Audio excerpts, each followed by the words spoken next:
policy or program or whatever the heck this name came out. And the economy here in Alberta crashed to the ground. There wasn't jobs anywhere, housing prices went down. It was a sort of bad time to be living in Edmonton trying to raise a family. I thought things would get better, but then along came the GST and a bunch of other stuff. And then I noticed that there's problems not just in this city, but across the whole country that I'm in. And the problem seems to be our leaders in the positions where they're supposed to be doing something about it, which really aren't. And I think the problem could be part of our democratic process, because I'm not sure these people actually win elections rather than buy the seat that they end up getting. You can look at election history after election history in provincial, federal, and municipal elections. You'll see that usually it's the candidate that spends the most money wins the election.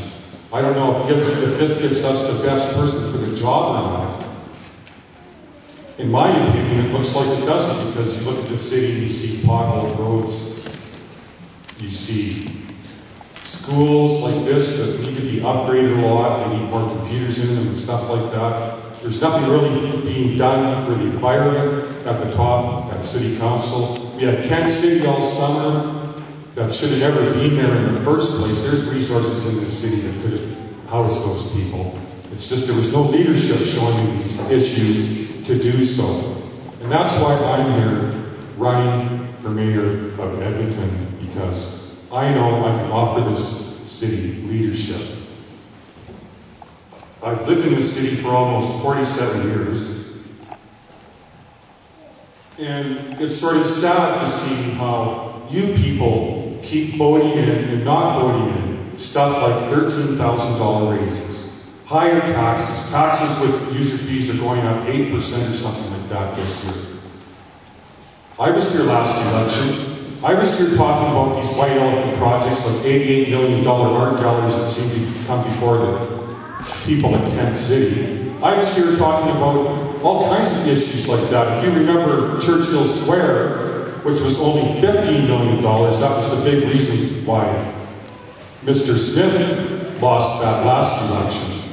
He kind of got taken to the cleaners over that. Mr. Smith, in my opinion, was a pretty good mayor. He did some good stuff, but Churchill Square, that white elephant wonder that's cracking beyond belief now, was sort of his downfall. And yet, we have one here who, with 17% of the vote, well, it was actually 40% of the vote, but if you figure out it was only 17% of the total voters in Edmonton, used that as a mandate to do all the stuff I'm talking about, and increase salaries council 21%.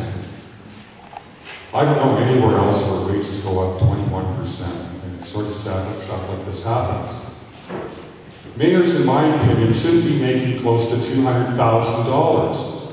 They're not elected to rule us. They're elected to serve us, to make sure those streets are safe to drive on in the summer and the winter. That's what they're there to do. You can look at the municipal act that lets cities be incorporated, and it'll show you just what I'm talking about. And leadership is something the city truly needs. At one time, this city used to have basically just one paper in town. And they weren't doing a very good job. It was a huge paper, had to unfold like this and hold like this, and it was hard to read on the bus. And then, lo and behold, along came another paper, the Edmonton Sun. And their paper's nice and easy to read. And because of that leadership of the Edmonton Sun, we now have all kinds of papers here in this city, which is a good thing because it's important that we can learn about people in elections.